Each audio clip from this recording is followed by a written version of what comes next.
So I think everybody is in or slowly entering into the room. So welcome back to some of you. I see some faces that have become familiar over the week, and welcome to those who've not been with us before. This is day 5 of 5 in our online conference on reactionary digital politics, ideologies, rhetorics and aesthetics. So I'm just going to give a little spiel to introduce the kind of event and tell you about where we're coming from, and then I'll introduce our speakers and we will get right into what I think is going to be a pretty special evening. So the conference, as some of you will know, is the closing event of a 3-year research project supported by the Arts and Humanities Research Council that's been looking at political ideology, rhetoric and aesthetics in the 21st century, the case of the alt-right. And that project's involved myself, my colleague Robert Topinka, who's here this evening, from Birkbeck University London, Cassian Osborne-Carey, who's also here from the University of Warwick, and Rob Gallagher, also at University of East Anglia, who is helping with things behind the scenes. And our most recent team member is Sophie Ludkin, a freelance journalist who's been working with us on some podcasts. We've been doing a bunch of interviews, including with Whitney, in fact, and we're going to release an 8-episode series later in the year. So watch this space.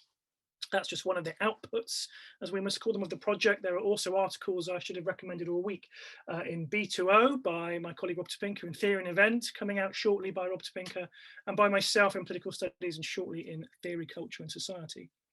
So as many of you will know, the idea of the project has been in part that to understand how digital communications and politics are interacting and affecting each other, we have to bring together a whole range of different scholars. And that's what we've been doing across the week. People who are specialists in history and political theory, people who are scholars of rhetoric and performance and aesthetics, people who specialize in the politics of racism and misogyny, those who are studying political movements from the ground up. And I think we've done pretty well at bringing groups together to discuss across those lines kind of all week. It's sort of been fantasy dinner party. Who would you invite to your ideal dinner party? Well, you know my answer to that question because I've been inviting them all week to come and be with us this evening. And it's been, I think, I guess I'm biased, very engaging, interesting, illuminating series of discussions that have helped us to understand the different ways in which forms of conservative to far-right politics are being reshaped and amplified and reorganized through platform digital means of communication, how memes and language are spreading politics in new kinds of ways, but also bringing back some new kinds of ideas. And today is the pinnacle of our achievement, I would like to think. In keeping with our theme of wanting to bring things together, instead of a closing keynote lecture, we're having a closing keynote conversation. And we're trying to stage it in a way that will exemplify and intensify our cross-disciplinary discussions. We've got 2 scholars from different fields, both doing key work in their fields, I would say at the cutting edge of the fields they're working in, and work that is changing the way we understand and analyse the kind of politics that we're looking at in this week's conference.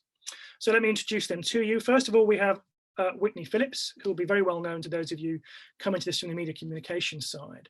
She is professor in the Department of Communication and Rhetorical Studies in Syracuse University. And her 2015 book, This Is Why We Can't Have Nice Things, mapping the relationship between online trolling and mainstream culture, is a kind of key text for a lot of us, and was rightly awarded the Association of Internet Researchers Best Book Award. She's also published since then with Ryan Milner, The Ambivalent Internet, Mischief, Oddity and Antagonism Online, and this year, You Are Here, a field guide for navigating polarized speech conspiracy theories and our polluted media landscape. And you may get a sense of some of the themes of that book when she speaks to us later.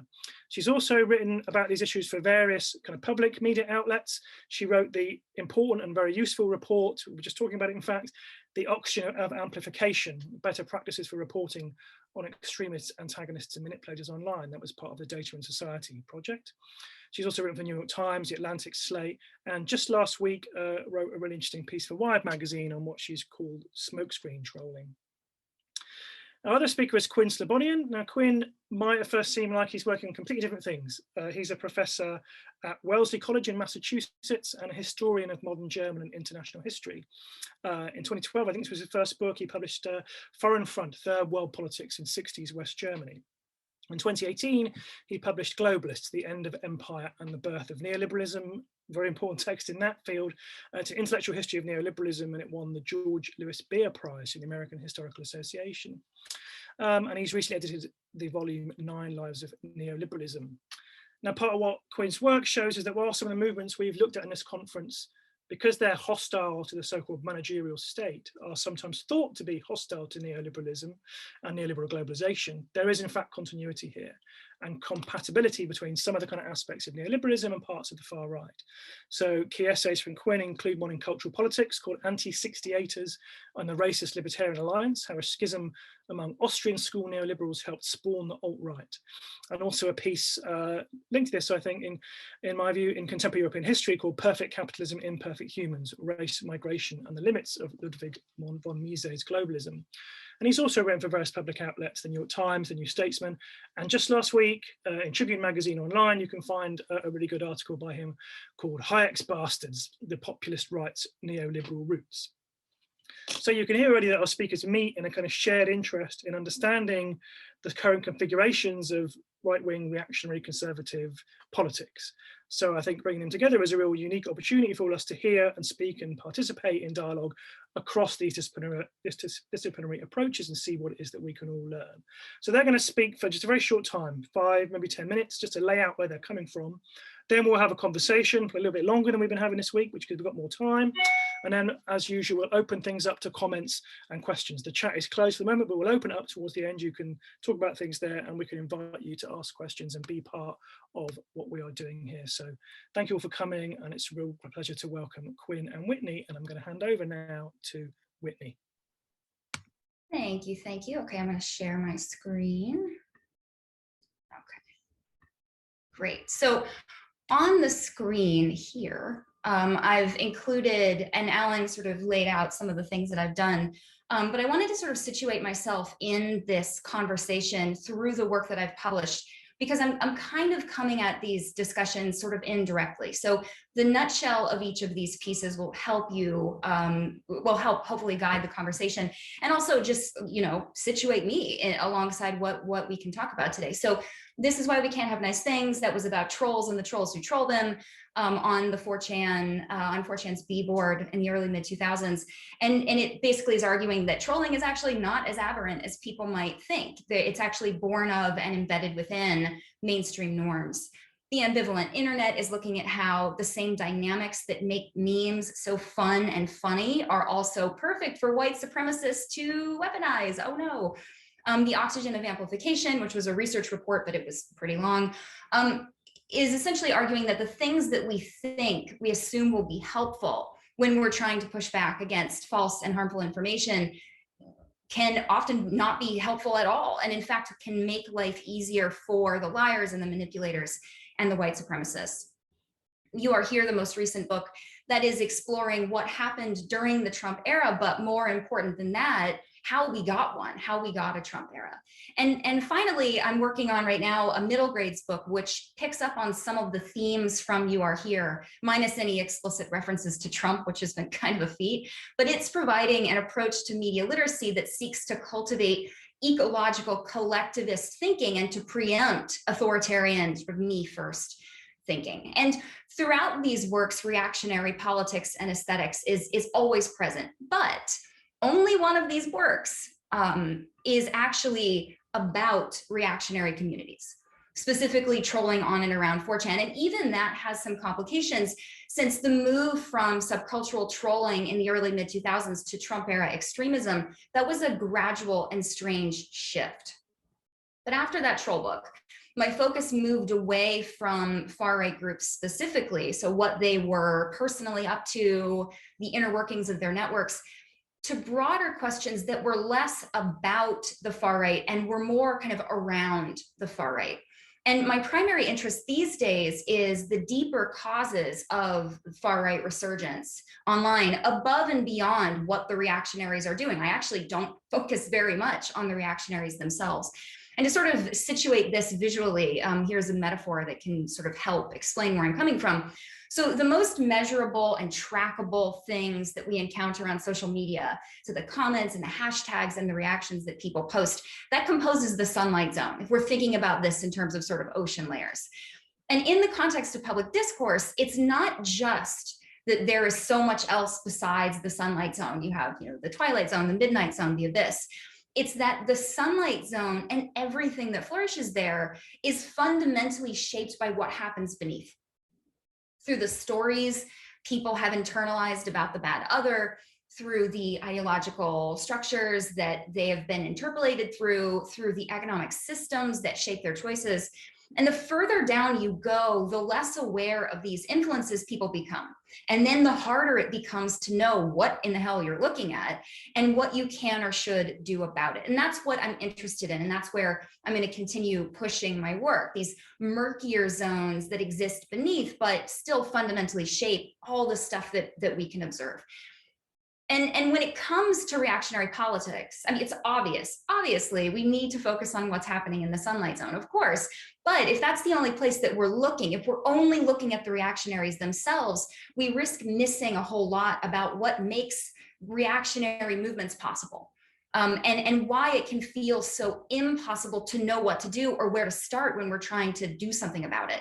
So that's where I'm coming from here. Sort of from the side, from beneath, with the sunlight zone in mind always, but as part of a sort of larger oceanic whole.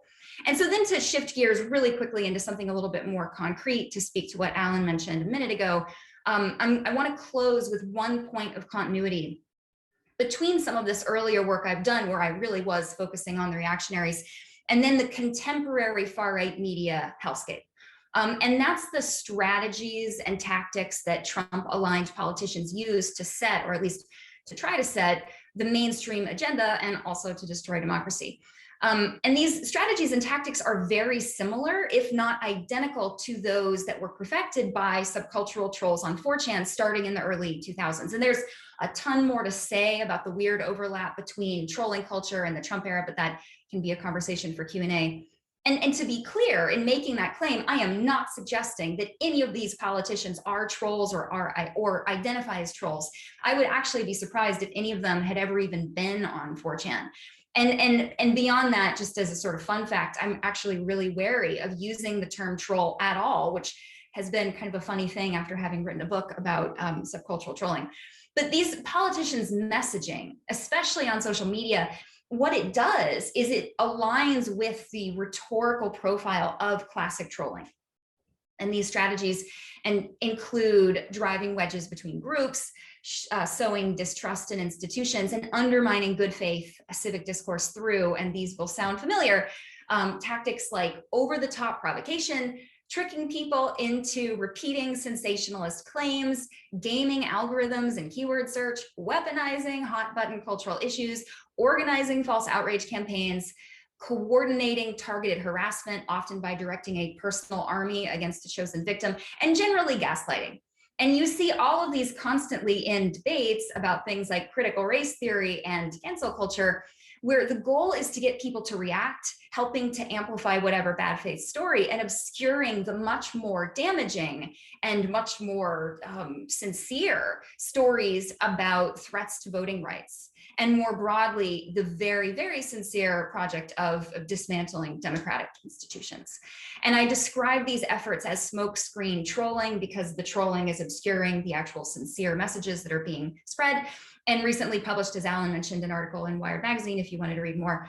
But still, even here, my interest is less in the Trumpist politicians and more about the systems that they're able to game, why those systems are so easy to game, and what options everyday people have for pushing back. So that's me, and I look forward to whatever questions spanning the whole gamut of all of that in the Q&A. And thank you for being here, and thanks for inviting me, Alan, and Rob. Oh, stop. Yes, stop sharing. Great. You're muted, Alan. I think I would have learned to do that by now. Thank you. No, that sets us up really well. And I think that resonates with things we've been finding in our own research and in the conversations this week, that to understand the kind of specific forms of organized politics, you have to put them into this wider context. A key word that came up yesterday was milieu, the larger milieu in which they move and swim around. And Mark Tudor's had the phrase kind of bottom-up agenda setting to kind of activate an old school media studies term that actually there's a way in which these things, some are rising, and lots of us have seen things move from one place to the other over the years, from 4chan to become kind of mainstreamed, and lots of people don't see that. and don't believe you when you say that you've seen it and don't quite understand what's going on here. So thank you, that's fantastic. So now let's move, without any more from me, to hear from Quinn. So please, Quinn, go ahead. Sure, yeah. So thank you to everybody for showing up on a Friday, and to Rob and Alan for organizing, and for Whitney for joining me on this. It's actually pretty rare to do things like this, and I kind of commend you all for putting people who are working from different fields and not exactly directly on the same thing together to sort of see what we can learn from each other. So I'm actually very happy about the way that you've organized this. I mean, as you introduced me, it is true that it's not immediately clear what I would have to say about the reactionary right and the online world. These days, for the last decade or so, I'm primarily concerned with the intellectual history of neoliberalism. But what I want to do in my short remarks here is to kind of make 3 points, by the end of which I think it will start to make more sense why I might have something to say on this subject. So I want to organize my short remarks basically around 3 points. First, I want to cover what I think is the more or less non-existent dialogue between media history or media studies and the intellectual history of neoliberalism, sort of my own field. Then I want to talk about the sort of the roots of what was called the Paleo Alliance, out of which we can see segments of the alt-right, sort of intellectually important segments of the alt-right, coming straight out of a schism within the organized neoliberal or libertarian community. And then third, I want to talk about, a little bit more speculatively, some of the radicalization effects that the shift to online platforms has had on libertarianism as a movement, both in the United States, but as we'll see, perhaps most importantly, in other places around the world. So first, on the question of the dialogue between media history and the history of neoliberalism, the histories of neoliberalism have been very bad at this, basically, so far. I mean, if you pick up a book, including books that I've written, or people like Phil Murawski, or people like Wendy Brown, even David Harvey have written on neoliberalism, they're very much just based on written texts, right? I mean, it's a lot of what happens is just a kind of exegesis of capitalism and freedom from Friedman, The Road to Serfdom from Hayek. And it's a kind of a theological mode where we're just kind of trying to uncover the doctrine of the neoliberals through their core texts and their core speeches. And, you know, in that sense, there's something very kind of old-fashioned intellectual history, actually, about the way that it works. And that's kind of odd, right? Because as the work of media historians make very clear, we can't understand political idioms and the introduction of political bodies of thought sort of as if they are all encountered by, you know, the publics simply through the written word. I saw that Paulo Gerbaruda was speaking yesterday, and his book on the digital party, I think, is excellent. And in that book, he makes the case, borrowing from the work of other communication scholars, that we need to think about even political party formations as, in some ways, products of the dominant communications medium of a particular time, right? So he talks about television parties in the era when people were consuming most of their nightly news and information about the world through evening news broadcasts, preceded by radio parties and newspaper parties, and then, of course, now sort of succeeded by digital online parties of the kind like Five Star and Pirate Party and so on. So good histories of neoliberalism would have been mindful of this, right? We would have been mindful of the fact that ideas spread not just through published books, but also through other forms. And there's some ways in which the history of neoliberalism has been attentive to this. So, for example, people have written about the way that the direct mail campaigns of the 1970s and 1980s, by which people, specifically this one guy, Richard Vagary, would amass sort of large lists, address lists of Republican donors, and then address them directly, you know, soliciting donations, scandalizing them intentionally through overblown stories of what the Democrats had in store for them, produced a kind of prototype in many ways for a lot of the sort of intentionally anxiety-producing language of online, you know, catastrophe republicanism nowadays.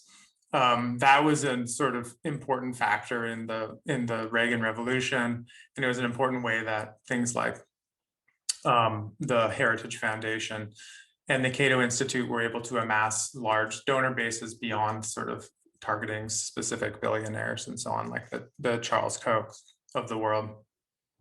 So there's some attention to that in neoliberalism, that the one way that neoliberalism spread was through sort of addressing people directly through these direct mail campaigns that proved to sort of, or promised to sort of do an end run around the mainstream media that was not covering things as they actually were. These had actually an interesting sister medium in the investment newsletter, which was actually doing something very similar at the same time, where through paid subscription, you would get the inside news, what was actually happening, why the economy was about to collapse, why mass inflation was on its way, why you, yes, you should buy gold now and buy it from me, Ron Paul, at Burlingame Coins, the coin dealership that he helped run in Northern California for the duration of his professional life. So there are ways now that historians are starting to realize that neoliberalism isn't just something that was sort of written about by the Hayeks of the world and then even inserted in newspaper columns or entered Thatcher's speeches, but did also intersect with a kind of a right-wing paranoid culture that for different reasons was interested in sort of scandalizing everyday life and rendering illegitimate any of the processes of decision-making happening within government, writ large. So the fringy, the paranoid parasitism of conspiracy culture in the United States was actually kind of bolted onto a lot of the sort of libertarian and neoliberal ideals in the 1960s and 70s, from the John Birch Society, as we'll see, up to the LouRockwell.com phenomenon of the late 1990s. So I think this is just only to say that there is a way that we could write the intellectual history of neoliberalism in a way that was more attentive to the changing platforms upon which the idea was being delivered, but it hasn't been done yet. So it's something that we are still kind of working on collectively. The moment of the breakthrough of the internet is very important in the second point I want to bring up, which is the emergence of this thing that was called the Paleo Alliance, which is pretty obscure. I know that Whitney knows about it. She's written about it in her own work, but it's kind of necessary to understand if you want to figure out where the alt-right came from. And basically it comes out of the end of the Cold War. So you can think about the collapse of the Soviet Union ends up creating this schism in the conservative movement in the United States. And it creates a schism between neoconservatives, who were very interested in projecting American power abroad, spreading democracy at the barrel of the gun, extremely militant cold warriors, create a split between them and the so-called paleo conservatives. The paleo conservatives were more in the America First tradition. They were isolationists. They actually thought America should not be involved with global affairs. Why would you want to go over and meddle in Europe, let alone sub-Saharan Africa, let alone the Middle East? So at the end of the Cold War, the paleo conservatives sort of said, now that the big enemy is dead, we actually don't need to be allied with these interventionist globalist neocons anymore. And we can actually return to America and return to the true important things, which are private property, God, family, regressive gender norms, and white-dominated social life. So at that moment, there was this schism in the right-wing movement where people who became the sort of the advisors of both Bush 1 and Bush 2, and really formed the bulk of the Republican Party until very recently, split into this sort of neocon Washington adjacent universe, and the paleocons seceded basically and started organizing around new publications, including one called Chronicles, and eventually the writings of people in the libertarian movement like the Rothbard-Rockwell Report, and so on. So what happened was paleo-conservatives ended up teaming up with paleo-libertarians who similarly felt it made no sense for America to go out slaying demons. They should just stay at home. The state, if it had any function at all, was to protect law and order and private property and morality. Therefore, they had a good grounds of union with the paleo-conservatives. So early 1990s, you have this thing called the John Randolph Club that is formed by Murray Rothbard, who is one of the most important thinkers in the libertarian tradition. He forms this with Sam Francis, other people around the Washington Times, Thomas Fleming, who was running the Rockford Institute and publishing Chronicles. And they decide that they need to kind of create what eventually they would call an alternative right. Paul Gottfried is the father of that term, along with Richard Spencer. And he was there at the birth of this Paleo Alliance. The idea being the Democrats and the Republicans are both completely contaminated and rotten. We need to start a grassroots right-wing movement of libertarians and conservatives against them. And it will have to be an alternative right. This leads directly into my third point about the effect of the internet, because they were at first very frustrated. They were like, how do we actually speak to people? Yes, we have our mailing lists. Yes, we have a couple of newsletters. Yes, we have a pretty nice magazine and we have occasional gatherings. We have the mailing list also of all the gold bugs and the investors that we are allied with and that we work with to, frighten the hell out of elderly people to make them spend their money on gold bullion or whatever. But we don't have a kind of a direct access to a mass audience. And then there's this wonderful letter that I have from right after the Los Angeles riots in the early 1990s, where Rothbard says, I'm so frustrated, I turn on the news and every channel and every newspaper says the same thing. It says that, that the blacks did nothing wrong and they were actually the aggrieved parties, and we need to now sort of go in and do racial healing and redistribute. He's fabricating here, obviously, but he says, I wish we had a way of getting around this mainstream media. And this is like 1992, right? So, a year and a half later, he's dead, but the people who were around him start websites. The Mises Institute, which he founded in Alabama, starts a website, I think already in 1994, very early. Lou Rockwell, who is the closest collaborator of Rothbard in this Paleo Alliance, ends up starting a website which becomes actually extremely popular in the late 1990s called LouRockwell.com, a sister website called antiwar.com. Rockwell is involved with WorldNet Daily, which is an early kind of news aggregator site, the origin of things like eventually the Obama birther myth and so on. So they find immediately, these paleos find online world as to be a very fertile zone for addressing both customers, because they're almost always selling services of some kind, and potential audiences for their catastrophizing paranoid messages. And that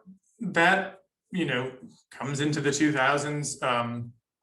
Clearly, there wasn't and this is something that Whitney's also written about, there wasn't a sort of a direct line then from the right-wing libertarians straight to what we would call the alt-right of the sort of online trolls and so on. In fact, there's kind of a strange thing that happens there where alternative right as a moniker sort of falls out of fashion and then is reclaimed by people online for reasons that don't have much to do with their fidelity to Murray Rothbard. But nonetheless, the canny right-wing libertarians, who by this time are a core part of the alt-right, try to figure out how to mobilize online in ways that will be effective for pushing what became their favorite candidate as well, Trump.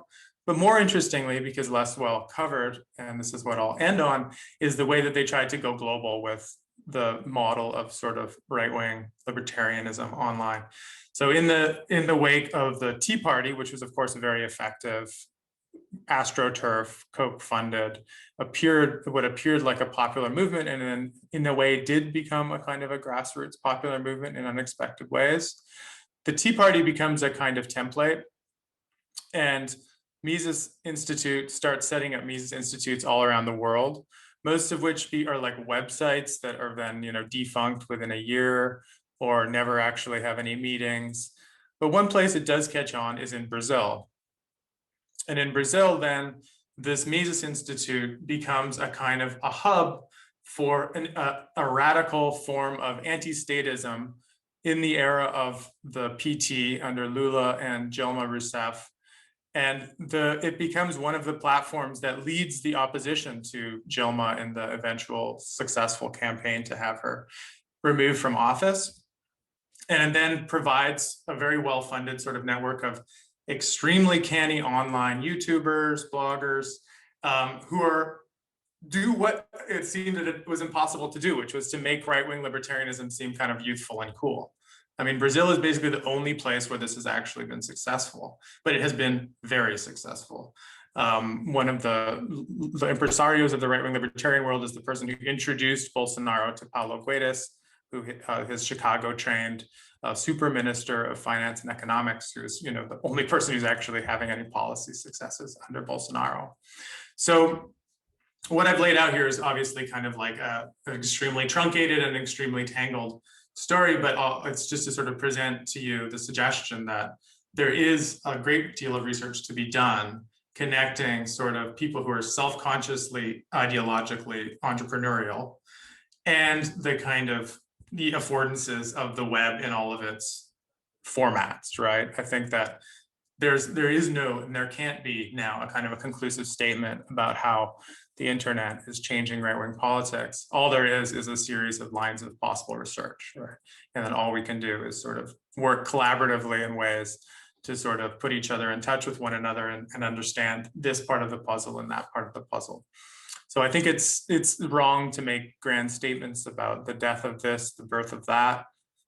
Something could have not worked in the Ukraine, which is working in Chile, for example, or it's not working in Colombia, that is working in Guatemala. And that is, in fact, the story of the kind of global right as it looks today. And all of it, by necessity, is an online phenomenon. Okay, I think I'll leave it at that, and we'll see where the conversation goes. Fantastic. Thank you, Quinn. That was fantastic. And that absolutely gets us set up to kind of bring these things together and see where the gaps are as well that we want to kind of try and fill out. And your story is in part familiar to me. I spent quite a bit of time researching, too much time researching a YouTuber called Paul Joseph Watson, who was a UK-based right-wing YouTuber, quite prominent in Brexit, but also well known in the States because he spread some of the theories about Hillary Clinton being unwell during the election. And he's exactly what you described. He starts out as a pure conspiracy theorist, and then in the early mid-2000s starts writing for LewRockwell.com. His work, so he's working with Alex Jones, but then writing for LewRockwell.com, starts recommending reading on libertarianism on his YouTube channel, which is always full of memes taken from 4chan. So he really is actually a figure fusing these things together to try to use that medium of the internet, not just to reach an audience, but to connect to that, whatever the 4chan audience is, and kind of make what they're interested in seem like its natural expression is a form of libertarianism that he's never very explicit about, but he's clearly animating a large part of what he's doing. And he also sells supplements online. So it's the full package. Yeah. See Finlayson 2020. So, well, before I get in and say any more, because I could say loads and hog the whole thing, I'm just going to see if Whitney would like to just respond to what Quinn's just said. Oh, sorry to jump in. I'm writing away, and I thought maybe she's got something to say. I don't have to if you don't want to.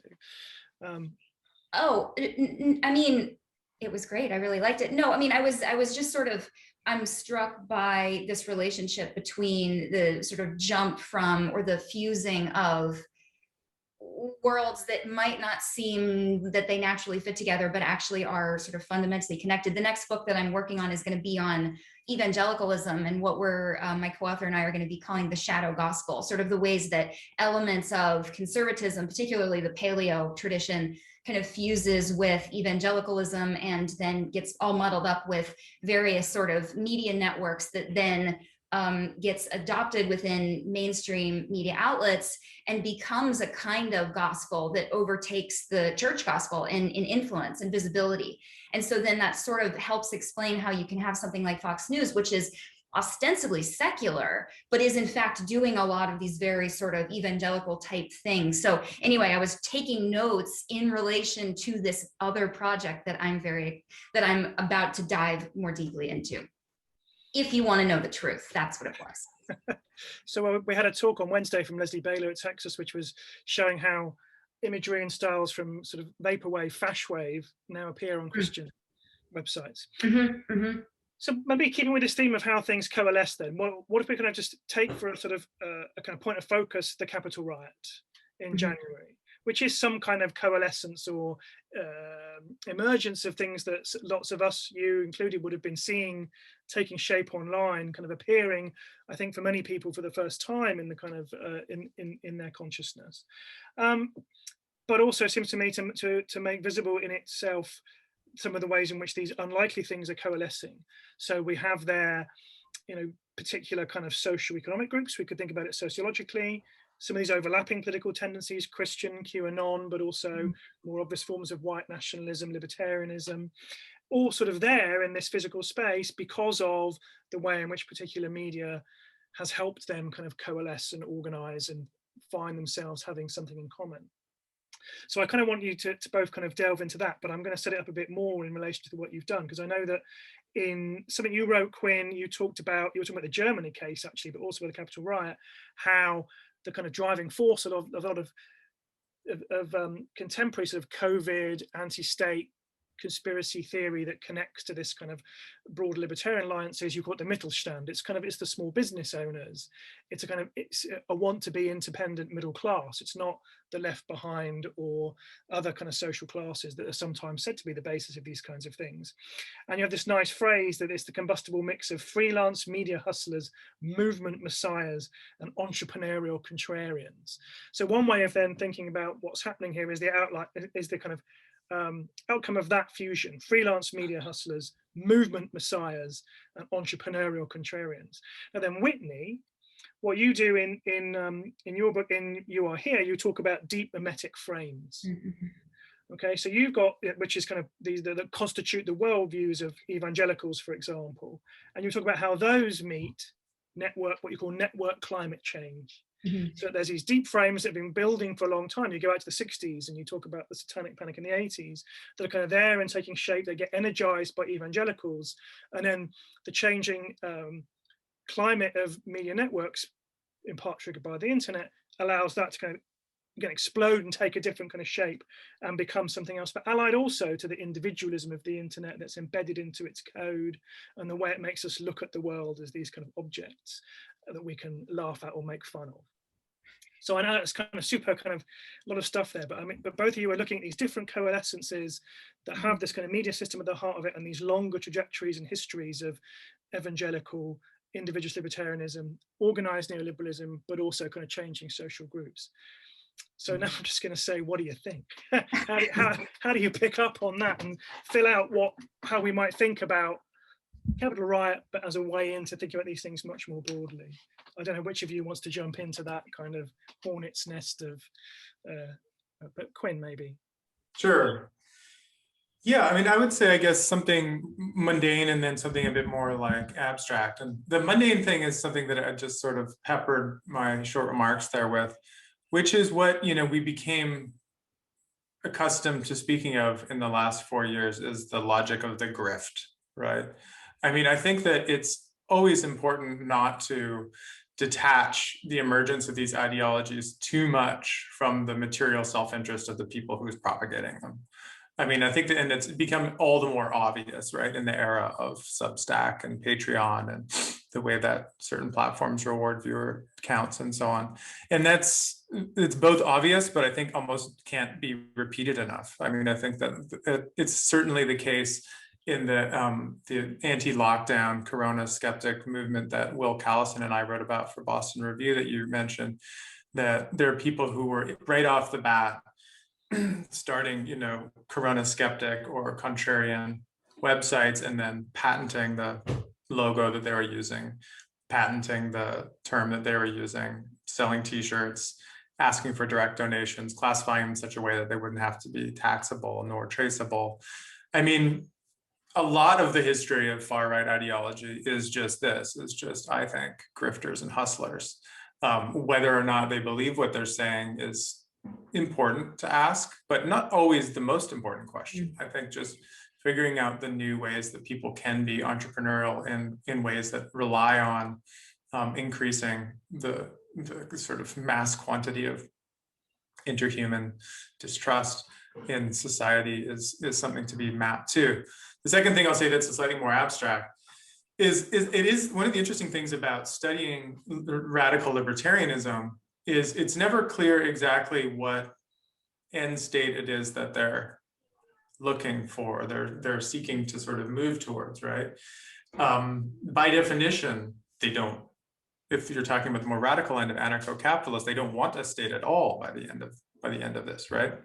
So the question is, what are they doing then? Let's say storming the Capitol and supporting Trump for the X number of people involved who were anarcho-capitalists, and there were some there for sure. There, I think it's helpful to sort of look closely at two things. One, the way that they theorize kind of all power is conspiracy, which is something we talk about in the Boston Review. So by definition for them, and I think this becomes then an ideology that sort of does horseshoe a bit at far left and far right. If there's any concentration of authority, whether it's in the media, in the CDC, whether it's in Congress, then by definition, these people are sort of corrupt and manipulative. So there's a certain radical decentralism that wants there to be no sites of authority or sites of kind of licensing or legitimation that can exist above the individual. And the question of what kind of social order might sustain such a world is actually not an easy one. The best parallel for it is some naive vision of how the internet operates. But these people are not naive enough to think that that is how the internet operates in a sort of a perfectly horizontal space of unpoliced exchange. And in fact, their dependence on a small number of nearly monopolistic platforms, it then becomes a source of ever increased aggravation, right? It's like, we want to realize a world where all power is decentralized and dissolved.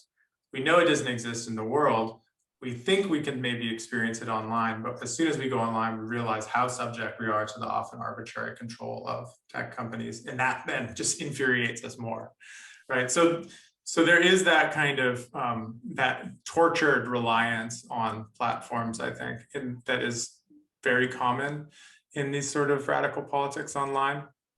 And that I think then often does lend itself to sort of messianic visions of breakthrough, right? Then hence it does make sense to chain yourself to Trump, not because you have any sympathy for Trump or believe that he's going to introduce enlightened libertarian policies. That would be impossible by definition.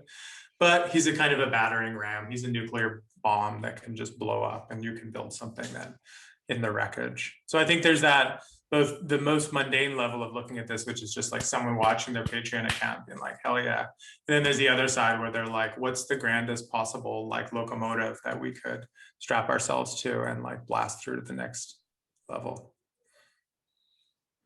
Thank you. Whitney.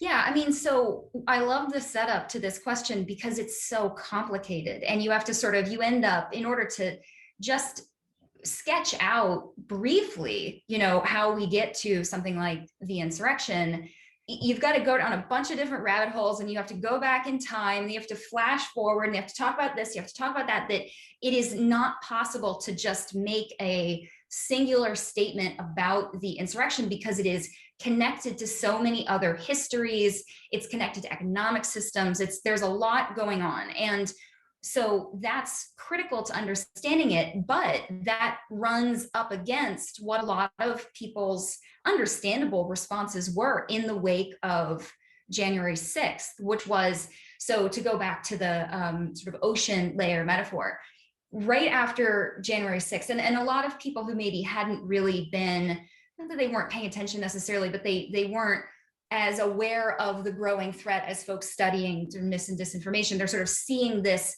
on their TV screens in a way that maybe was shocking to them. It was not terribly shocking to me, and for those of us who do this work, but for a lot of people, it was really shocking. And anytime people are confronted by something shocking and unexplainable, the first question is why? And in answering that why, very often in the wake of the insurrection, folks were focusing on the sunlight zone.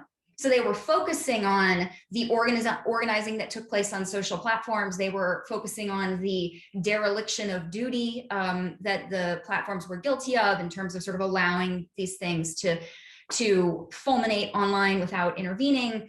And it made sense too, because the stuff at the sunlight zone, of course, is what you're seeing. And then you see it on your TV screen and you see the chaos. And of course, that's where you would want to try to direct your why to. So why did this happen? Well, it was Facebook. Why did this happen? It was social media. And yes, But the problem is that when you are directing all of your whys to the sunlight zone, your solutions tend to be confined to the sunlight zone, confined to the platform. So what do we do in response to the insurrection? I don't know. We have to think more carefully about content moderation. We have to figure out how to deplatform people like Trump and others, and we have to figure out how to demonetize accounts online. And all of those things were valid and important conversations to have, sort of critical in the wake of this kind of crisis. But if you're only focusing up there, you're not going to be thinking about or talking about or trying to extract solutions or think about solutions that would start to address many of the things that you raised, Alan. The sort of the decades, the generations of this kind of conspiratorial thinking and the different sort of political mindsets, landscapes that contributed to what ultimately happened on January 6th. And so we end up risking having smaller conversations at the expense of these deeper, historical, complicated, weird, messy conversations about ideology and about economics and all of the things that actually were the cause of what happened on January 6th. But to really talk about that cause, you've got to go back to the 60s and 70s. This is not just a question of how Facebook failed. They did, and also. So thinking about how big can we make these conversations, how much can we include in our why asking, technical term, and then the kind of solutions that would generate from that, I think is really important and kind of got lost a little bit in the wake of what happened on January 6th. Thank you. So I want to get on to solutions, but we'll park that just for a moment. Or not solutions, having might think about, and just delve into maybe one part of this a bit more of this sort of assemblage and what's animating this. And Quinn said something about how the ideas form and get disseminated beyond kind of writings and how they're articulating experience on the internet. So one of the things we haven't talked about, which is clearly central to the cluster of political orientations that we're talking about, is race, and white supremacy. And so on the one hand, Quinn, you've written about how certain racialized conceptions of human beings and certain kinds of evolutionary psychology and cultural evolution filter through people like Hayek, but other Austrian school neoliberals, and become part of what defines the group you were defining earlier, the ones that break away from the globalist version of the neoliberalism. So there's that dimension of a kind of race thinking, which plays in, I think, in part to the appeal that some of these movements are making to restore what some people experience as having been a lost supremacy or privilege. Now, on the other hand, Whitney, you talk about how the platforms, what do you call it? You talk about how there's a kind of white gaze that is encoded into the ways in which these things are produced, that causes on the hand a certain blindness to racism, but also invites people to kind of view certain kinds of persons and bodies and people online in certain kinds of ways. And you talk about how the platforms, have that sort of built into them, this certain assumptions of a kind of white pioneering individualism. Yeah. So again, I think there's a resonance in what you are both saying about the kind of ways where this appears in the sort of philosophical, theoretical side of high neoliberalism, but then how this then becomes something that can travel and be experienced at this deep level on the internet, activating those deep memetic frames. Okay, so again, a big question, but go ahead. The thought. So when people want to talk about sort of reactionary politics, and especially how they unfold online and how the affordances contribute to them, oftentimes the conversation is on the reactionaries themselves. And again, sunlight zone, totally, absolutely, we have to think about that. But part of the really an insidious place where these conversations can go, and a critical place where these conversations can go, is maybe tabling for a moment the actual reactionaries who are actually posting explicitly white supremacist stuff. So let's set aside the actual white supremacists and let's think about how it is that white supremacists could find such a comfortable home on social platforms.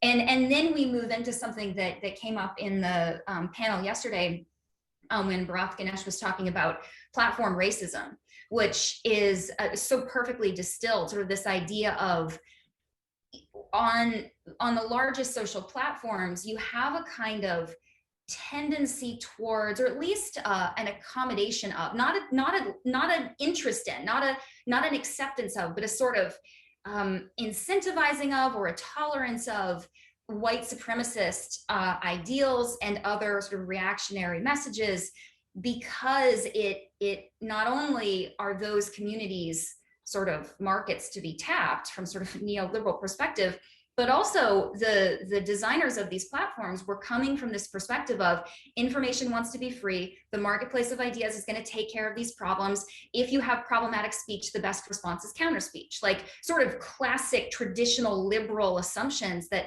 on top of which the United States is sort of founded, right?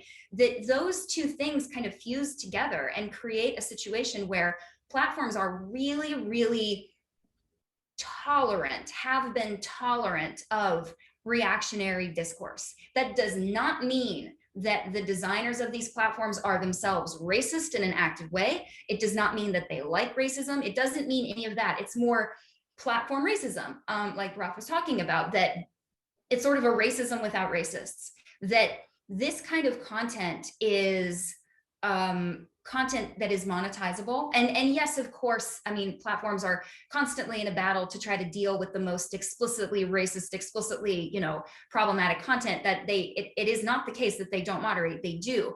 But if you look at the preponderance of far-right conspiratorial messages on Facebook, for example, it's there, it's circulating, it does well on those platforms because those platforms were designed for certain kinds of content, the most sensational content, the most resonant content, the most interesting content to flourish.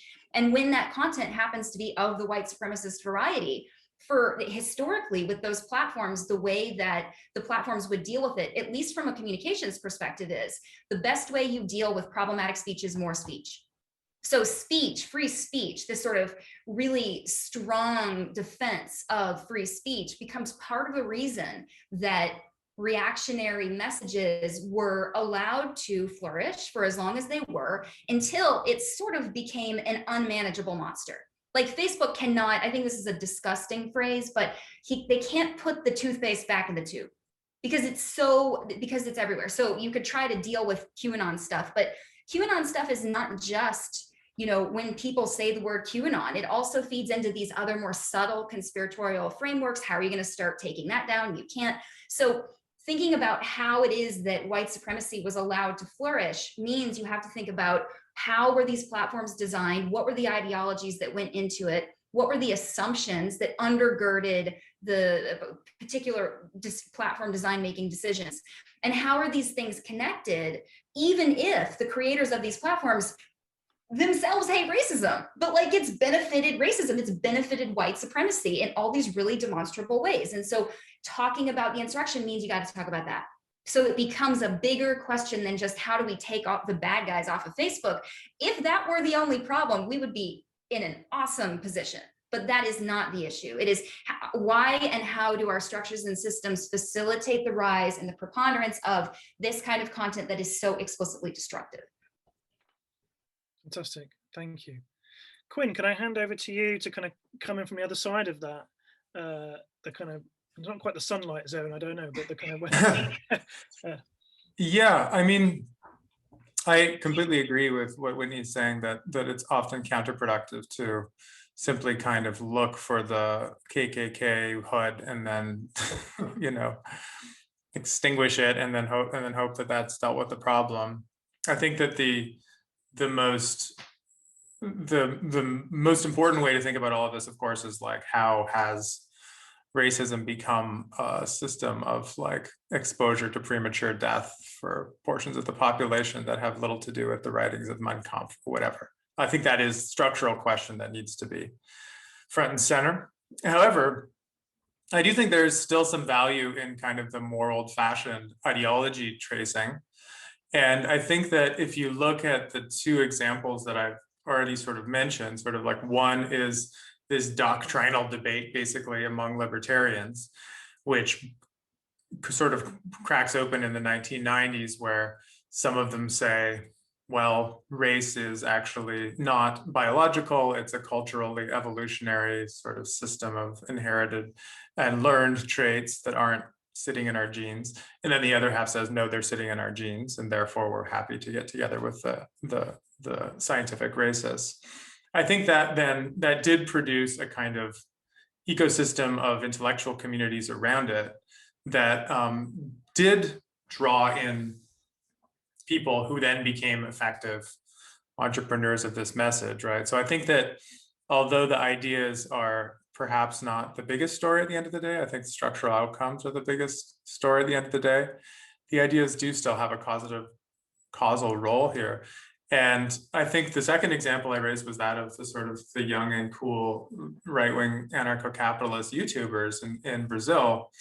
And there, for sure, I mean, they managed to adopt a kind of aesthetic that was, and happened to have charisma as individuals and kind of an ability to synthesize ideas that made their ideas circulate in ways that weren't just reducible to already existing trends in Brazilian society or just the way that the internet works, right? I mean, they managed to bring those things together and create a new knot or a node around which youth-driven radical libertarian community has emerged. So in that sense, there is that contingent side of things. I mean, I would think about the United States example more on the left, but something like the Chapo Trap House podcast phenomenon, right? Like, what role did they play in sort of enlivening certain kinds of left frames and debates in the Bernie Sanders movement? Probably not a totally dismissible one.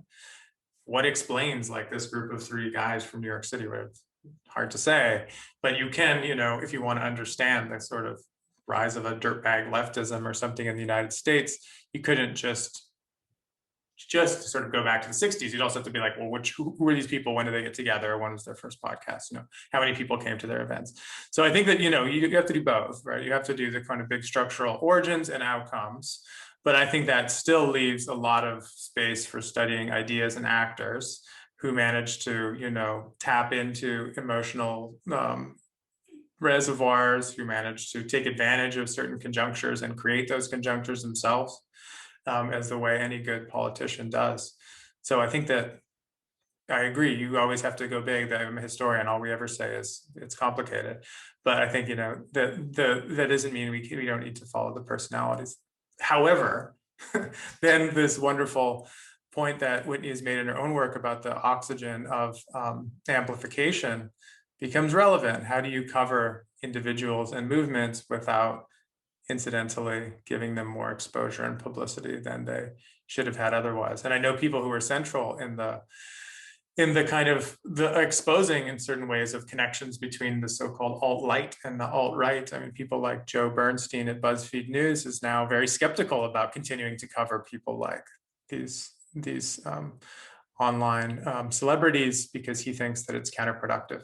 So it's, this leads us into, I think, a puzzle of opposition, which I take you're about to ask us now. So maybe I'll leave it there.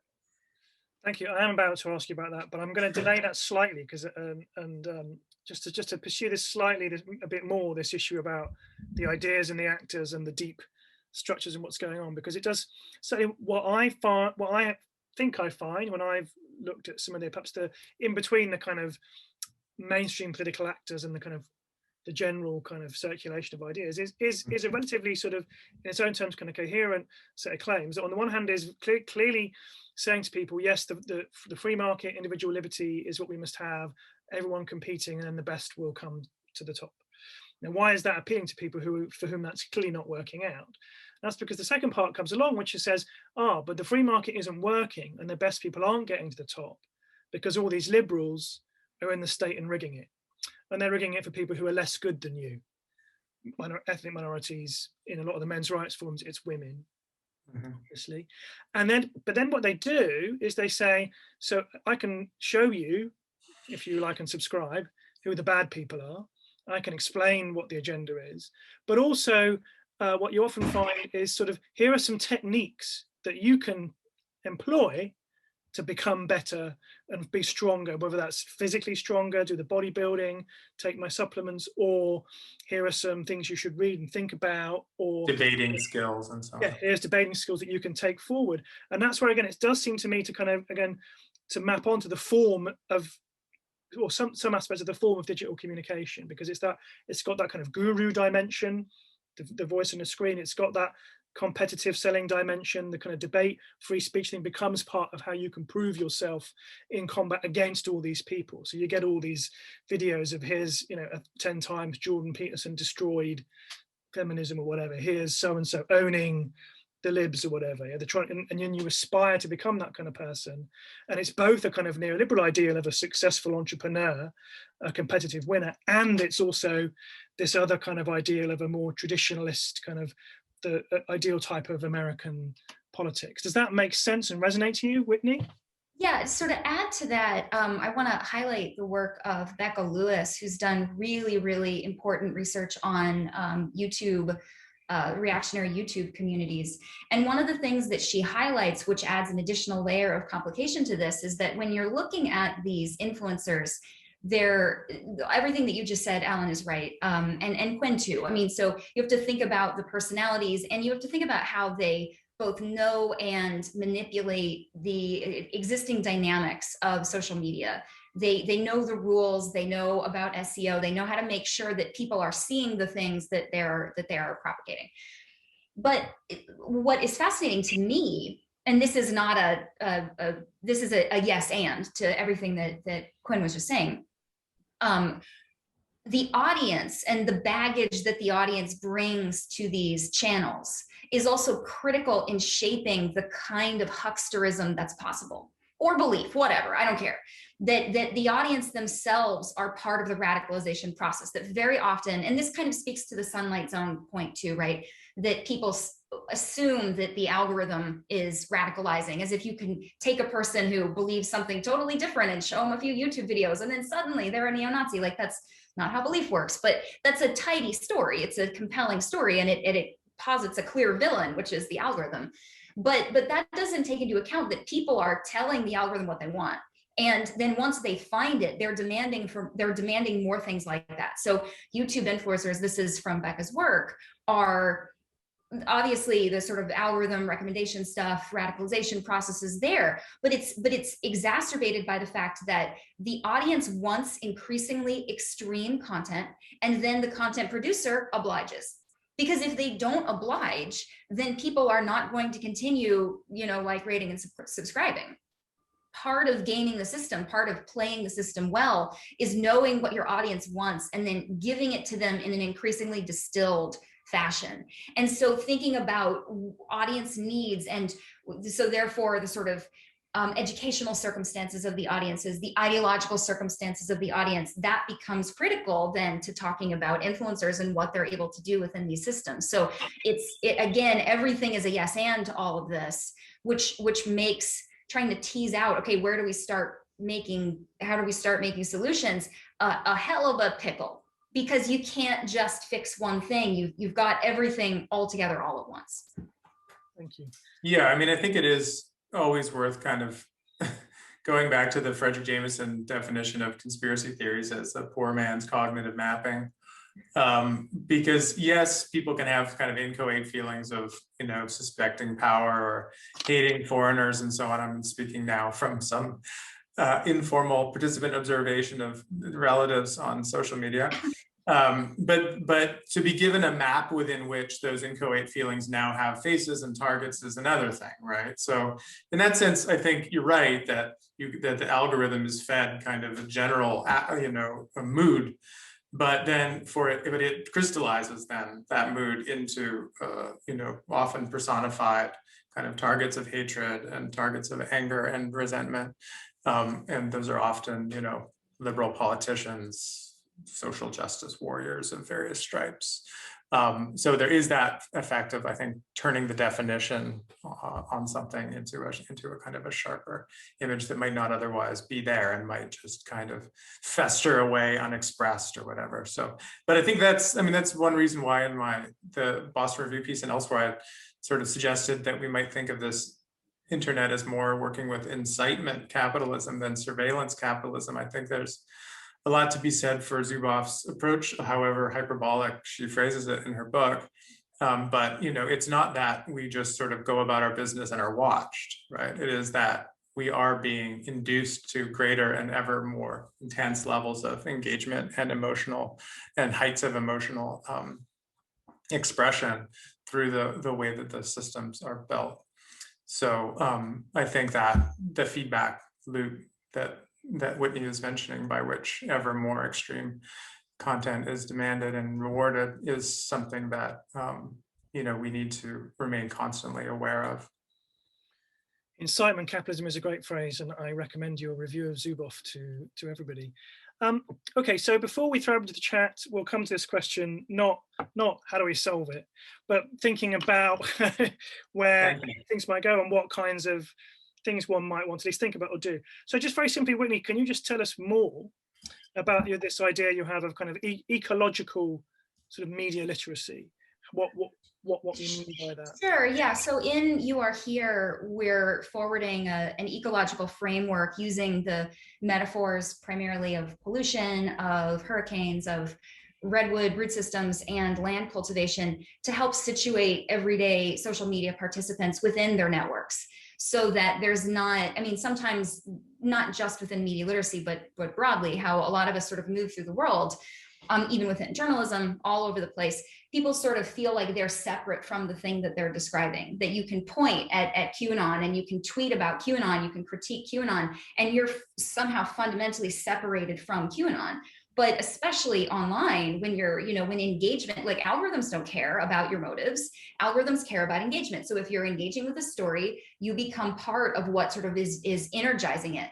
And so utilizing an ecological framework is to really push back against the tendency to sort of think about oneself as occupying a view from nowhere, and even to think about oneself as a separate self, an individual sort of monad, right? And to instead think of the ways that we are all interconnected with each other, with our technologies, with culture that surrounds us, that everything ultimately is connected, meaning that what we do has consequences. They can be small, but the final line of the book, which my co-author came up with, so all credit to Ryan Milner, is it's small things piled up until they're big. And so getting people to think about that in a newly sort of self-reflexive way can be helpful to sort of shifting how people understand the problem. The problem of disinformation and misinformation is not just what like bad guys are doing or people you think are crazy, and that's an ableist term, which I don't like using, but when people look at someone like a QAnon believer and the impulse is like, this is a crazy person, totally separate from my experience, I could say whatever I want about it. I'm not part of that, but like, we're all part of it. We're all part of it all the time. And so to kind of, first of all, thank you for not asking us to solve the problem. I really appreciate that. And, so I mentioned at the outset of my remarks that I'm working on this children's book, this book for middle grades readers. So 11, 12, 13-year-olds.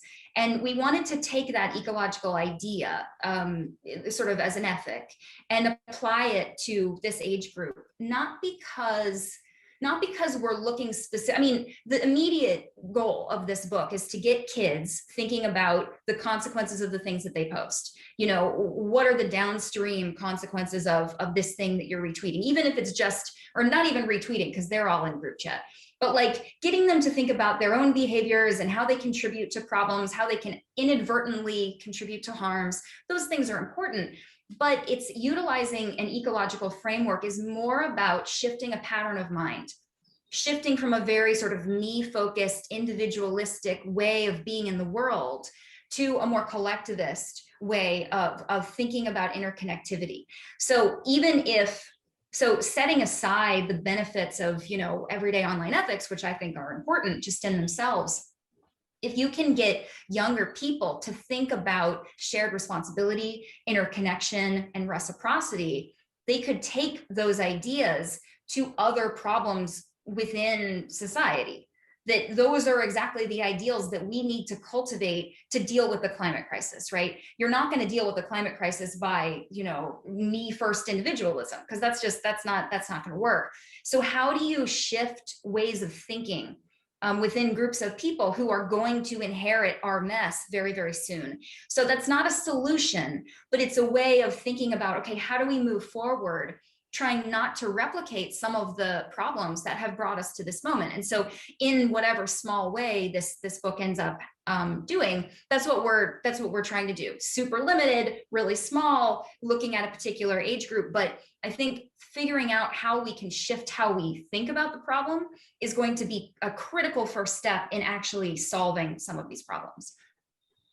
Thank you. I'm sure people will want to ask questions about that. But while my colleague kind of opens up the chat and lets people raise their hands, I want to come back to Quinn to respond to that, but also maybe from the point of view of having kind of looked at this incredibly successful political movement of neoliberalism, or whatever we want to call it, phenomenon. You know, how do you think about this sort of issue of how one shifts and changes and get some purchase on the world of ideas and political ideologies? Well, I mean, one way of sort of answering that question is by saying that one thing that I feel like I discovered in the course of doing the research for this last piece that you mentioned, the Corona Skeptic one in the Boston Review, is it became to me less and less useful to think about this as the right, as a kind of a bundle of assumed beliefs, you know, whereby if one is skeptical of democratic government or liberal governments, then one must also be, you know, a proponent of traditional family structures and a skeptic of immigration and a, you know, believer only in Western values, supremacy of Western civilization. That, I mean, just simply empirically didn't turn out to be true, right? It turned out that the kind of people who are opposed to lockdowns and who are skeptical of vaccination actually often have very normal range of views, even tilting a bit towards the left in terms of willingness to embrace alternative sexualities and seeing equality of races and so on. So it seemed to me there that this might be a case where, you know, the internet and the forms of communities that it's promoting and it's sort of hosting are sort of coalescing in ways that aren't usefully explained on left-right spectrums, which is why in the piece we sort of half-heartedly proposed this idea of diagonalism, sort of drawing on the idea of the Querdenker in Germany. But I think that, to me, that more and more, especially in the face of necessarily large collective top-down technocratic rollouts in response to climate change, should we be lucky enough to have any of those are going to spawn the very same kind of reactions that attempts to contain the coronavirus or to achieve, you know, full vaccination levels have produced already. And I don't think they will map well onto, I don't think it's the case that only sort of right-wingers will be opposed to the attempt to do large-scale climate mitigation. There's a lot of people who are from an anti-authoritarian tradition on the left, 1960s and so on, that will be just as skeptical about the idea that their freedom now must be contained and so on. So I think that interaction of the medium of the internet with traditional left-right politics is going to be ever more complicated from here on out. I don't see that sort of resolving in any simple way. And actually on that point, if you don't mind, I just had a brief question I wanted to ask Whitney now that I had a chance. And it's related to the kind of platforms people are using and the kind of services people are using. Because one thing I noticed in a recent little infographic in the Financial Times was about how popular WhatsApp is in places like India and Nigeria and Brazil, and how actually the question was related to where do you see misinformation circulating online? And the number of people who said WhatsApp in the United States was very small, but in India and Brazil it was like well over 50% was the place where people believe that kind of a you know, conspiratorial thinking, whatever, to be circulating. And I wanted to ask you, if you don't mind, very quickly, on your sort of sunlight zone, twilight zone spectrum, first of all, methodologically, what kind of a problem does that pose when these things are happening on closed WhatsApp groups that maybe are not so accessible to researchers? And then do you think that's a general trend, things moving from publicly visible open spaces like Twitter and YouTube and Facebook into these more cellular WhatsApp and Telegram type arrangements?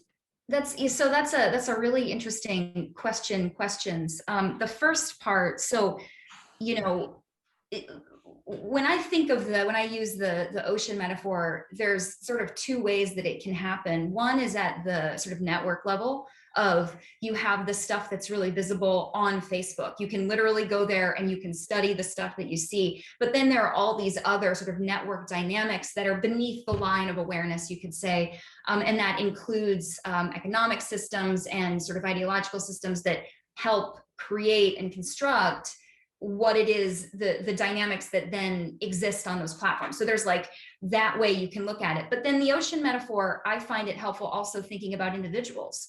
So even if you're talking about a totally closed system like WhatsApp, and I have a sort of a funny story about Ryan and my experience going to Brazil and sort of confronting some of these issues in the space where we were. It was really interesting. But in Brazil, of course, WhatsApp is like everywhere. So even if you're talking about a super closed system like WhatsApp, if you could hypothetically find an individual person, they're going to have their above the line stuff that they're aware of. They kind of know why they believe the things they do, or at least they have answers that they tell themselves.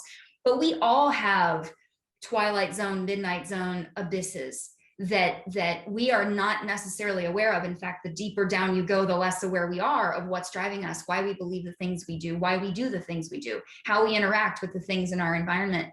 And so, you know, applying that model to the individual is also fruitful.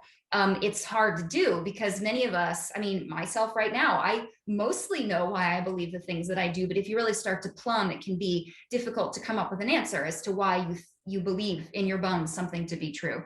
It feels true, right? That's where discussions of deep memetic frames comes in. So that was what I thought of in response to your first question.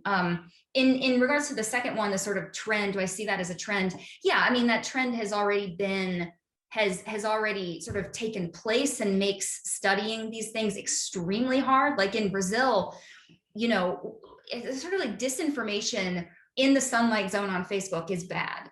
It's a real problem and we don't know how to fix it just yet. It gets exponentially more difficult when you can't see it. And when you don't know how you would even begin to moderate because you don't know the group is there.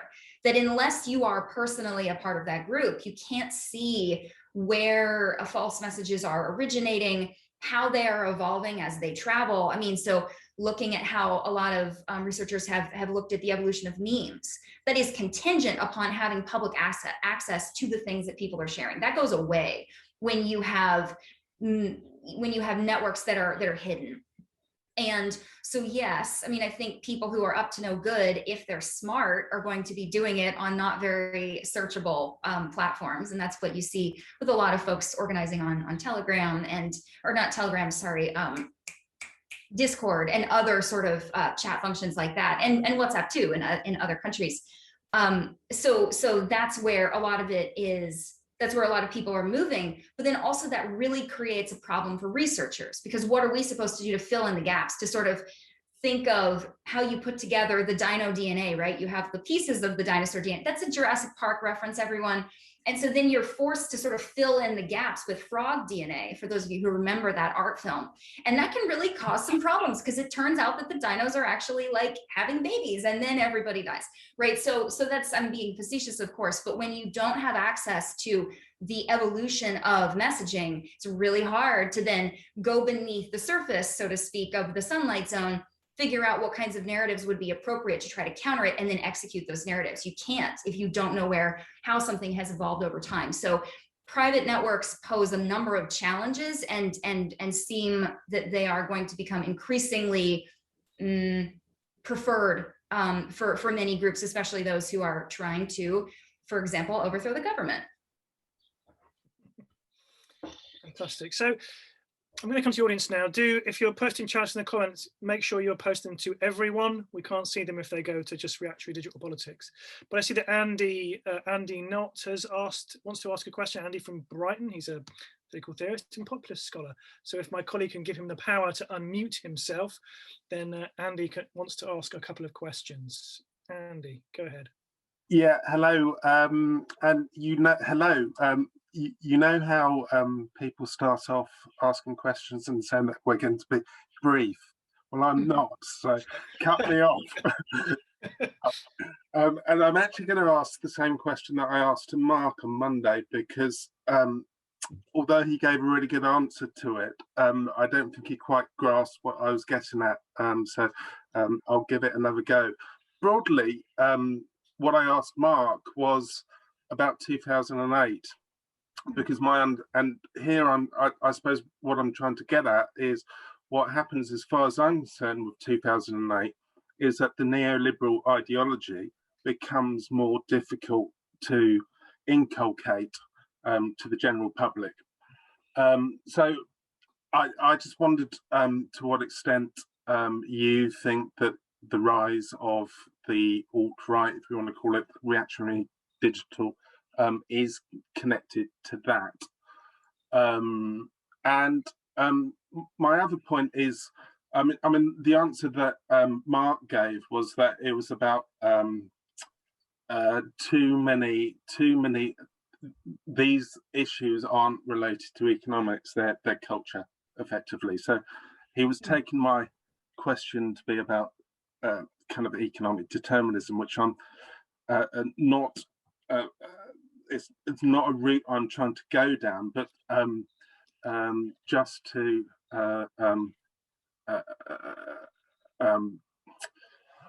I suppose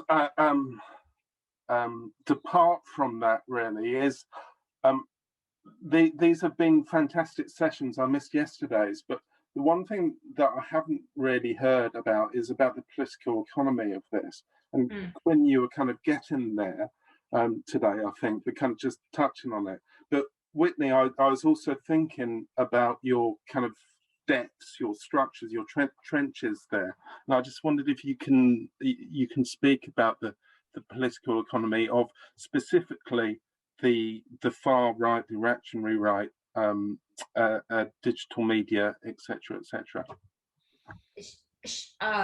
Quinn, do you want to jump in, or because I gotta? Go for it. Awesome.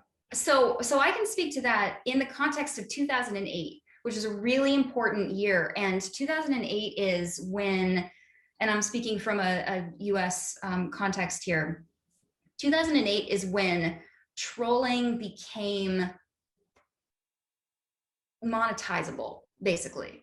That trolling, so 4chan, the simple image board, 4chan, particularly the B board, which is where trolling sort of didn't originate, but it kind of coalesced as the point of self-identification, a subculture, that had existed since 2003. But it took a couple of years before that concept of trolling and 4chan as a space, and anonymous, which is the sort of mass noun that occupied 4chan, until reporters started to really write stories about it. That it started slowly in 2007. By 2008, there became a market for stories about trolls, stories about 4chan, and the kind of the term at the time was media foolery, but it was a different F word, that was what we called it rather than disinformation, that became sort of a beat. And so around 2008 is when you start to see also a lot of sort of reactionary pushback, of course, against Obama and various conspiracy theories. A lot of those conspiracy theories they weren't emerging on 4chan, but what 4chan was doing was taking a lot of that stuff and regurgitating it, turning it into memes, and then sort of grassroots injecting the trollish version of some of those things into actual Tea Party campaigns when the Tea Party started ratcheting up. So I don't know if anyone in the audience remembers the Obama as socialist joker image, which was, a big story back in 2009. It was during the debate over the ACA, and that was a trolling created artifact. It was a joke. It was sort of them mocking the far right on 4chan because their ideology was complicated at the time. So they created this image for the express purpose of trolling the Tea Party. So some people started to go to these protests carrying this sign with Obama as socialist joker. And I was watching this because I was studying the space at the time, and they were referencing it as it happened. So this was, it's hard to know exactly who created it, but even if a legitimate person had created, or not legitimate, sorry, but a sincere person who really thought that Obama was the socialist joker, which actually doesn't make any sense logistically or logically, But 4chan thought that that was funny, this act of trolling. So they started papering these posters and you know, leaflets with this image and similar kinds of images at a lot of these protests. And journalists started picking up on that image because there was something that was menacing about it. It seemed like it had to be racist, but no one could really explain exactly how, because it was an incoherent image. It was a trolling artifact. But the more that journalists started writing stories about, look at these, you know, these crazy Tea Partiers with their Obama socialist Joker stuff, the more activated trolls got and realized we can shape the agenda here, that we can insert ourselves and our trolling into how these stories are told, and we can shift how different groups are being perceived. And so the Tea Party was doing their legitimate thing, but they were getting boosted in certain ways by trolls who realized that they could be a part of this conversation. And then from that point forward, 4chan started to become more of a go-to source of content in news reporting at the time. And after 2010, anytime something weird happened online, anytime there was some sort of reactionary, strange thing, reporters would rush over to 4chan, try to find content, try to interview a troll, or email me and try to get me to set them up on a date with a troll so that they could quote them in an article. And so trolling and that kind of media foolery and efforts to manipulate the media became a strategy that proved to be extremely successful, not just for the trolls, but for the journalists and for the people within the attention economy who were then able to monetize the products of that behavior. And from that point, we never looked back. That then that kind of trollishness or those media manipulative efforts became central to how a lot of people on the far right realized that they could get into the news cycle and influence what was being covered. And that was perfected during 2015. And journalists were totally unprepared and ended up just amplifying all of the stuff, not realizing that they were maybe not being trolled by people on 4chan because the space had changed, but that those manipulative strategies had proven to be very, very successful, both from a cultural perspective and also from an economic perspective. So that probably is more niche than what you were asking, Andy, but 2008 was really a moment where a lot of these dynamics started to shift because trolling strategies and tactics became increasingly viable as strategies within the mainstream political environment. So that's why 2008 is like a watershed kind of moment. That's a fantastic answer, and I think picks up on that. Perhaps we don't always make explicit the kind of the monetizable dimensions of online activity are a kind of driving force and resonate in a number of different levels. But Quinn, I think Andy was also asking about that bigger picture of neoliberalism and the neoliberal settlement and what happens to 2008. No, I think this actually complements well the more like micro perspective that Whitney was sharing there. I mean, 2008 is the global financial crisis was resolved through the extraordinary intervention of the Federal Reserve Bank of the United States, and kind of inaugurated the period that we're still in, where central banks become kind of the most important actors in the world system, right? The way that the Bank of England and the European Central Bank eventually followed suit after the Fed with quantitative easing programs, the flooding of markets with liquidity, has had enormous effects, right? I mean, it has produced this era of more or less zero interest rates. It has deepened the sense from the point of view of people on the conspiratorial side of things, that there is this kind of unaccountable class of elites that pull the strings for the whole global landscape, right? I mean, I think the Fed has been the public enemy number one for right-wing libertarians since the 1970s at the latest, since the closing of the gold window. But with the way that 2008 was resolved, suddenly everyone else sort of realized how important the Fed was, actually, not just to the United States, but actually to the world economy. And that produced like a perfect enemy for new and mutating insurgent forms of far-right ideology. The Tea Party that Whitney just mentioned was in effect based on this claim that there was this sutured together cartel of elites between the Fed, the Democratic administration, which not coincidentally was being helmed by a Black man, and the financial class, which were all sort of using public monies to in the extreme version of this, they were using them to pay off minority populations to vote for them in the next election cycle.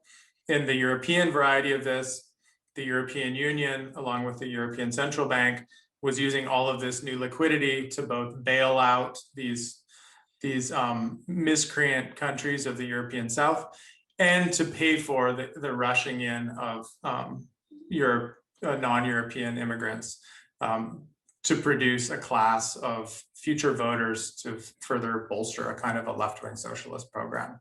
So in some cases, the history is very direct, right? The Alternative for Germany Party is founded in 2013 in opposition to the bailout policies of the European Central Bank, and very quickly then becomes both an anti-central bank, anti-QE, pro-hard money Deutschmark party and an anti-Muslim, anti-immigrant, pro-family values, pro-natalism party. So that melding together of a kind of anti-elitism, which is really an anti-central bankism, with a sound money ideology or a hard money ideology, with regressive ideas of morality, is kind of, that explains much of what we call far-right populism these days, right? I mean, I think you have to separate out the way that the Le Pen's Rassemblement National and Salvini's Lega had a different mentality. They had a sort of anti-austerity ideology of their own that, as Melinda Cooper has described, kind of comes close to MMT sometimes. But most of the other Northern European populist far-right parties are angry at basically two things: the European Central Bank and immigrants. And they'd see a connection between those two problems, right? They see the monetary policy of the European Union and by extension the Fed enabling the corrosion of other systems of traditional social order. So I think that for me is, I wouldn't put it in terms of neoliberal ideology suffering. I don't think it did die in 2008. I think that I think that if you think about infinite QE and central bank rule producing asset bubbles that disproportionately enrich a small number of the population and leave the rest of the people with stagnant wages and zero accumulated assets, then it doesn't really look like the death of neoliberalism to me anyway. That looks like a different mutation of a system whereby inflation fears aren't the driving political factor anymore, but the outcomes can be no less unequal anyway. Thank you. I want to come to Sean Phelan now. He has a question to ask if Rob can give him the power to unmute himself. So Sean, I know, has written about, from the media side, about some of these things, but also about how hierarchy and ideas against social justice play out in the kind of online critique of social justice. So I don't know where Sean is, if he's going to appear on my screen or. I was just going to put on the audio, Alan. Okay. Listen, thanks so much. It's a really great conversation. I wanted to ask Quinn, I just wanted to take up the point you made earlier that you feel it's a kind of politics that can't be adequately grasped in terms of sort of left-right distinctions. And I wanted to ask you that as a specialist on the sort of German historical context, and particularly around everything linked to that signifier Europe, and link it to the events even of the last 48 hours, where we see one faction of Europe asserting its progressive values vis-a-vis the reactionary force that is Orban's Hungary. But what's very evident to me at the moment, I'm currently based in Antwerp, and I actually recently started interviewing journalists as part of a research project. And without any direct explicit prompts from me, it's striking how much anti-woke rhetoric I'm getting back in the responses. And obviously this is a very obvious tendency after Macron's speech last year in France. So, I mean, big question, but I guess a lot of this conversation today understandably has focused on the American context, because a lot of this politics, it's globalized, but it's particularly strong, and I guess in an Anglo-American universe. But my sense is that it's just going to get stronger in a European context. That's my fear over the next few years.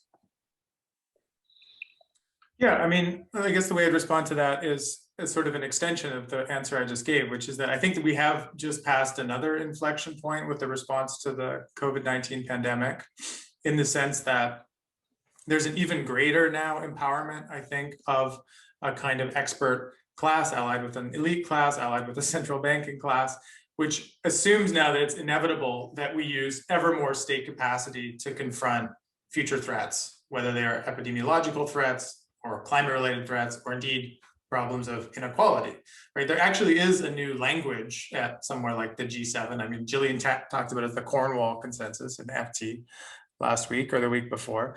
There is a rhetorical move away from a language of austerity, free markets, competitiveness, and so on, right? I mean, that's true.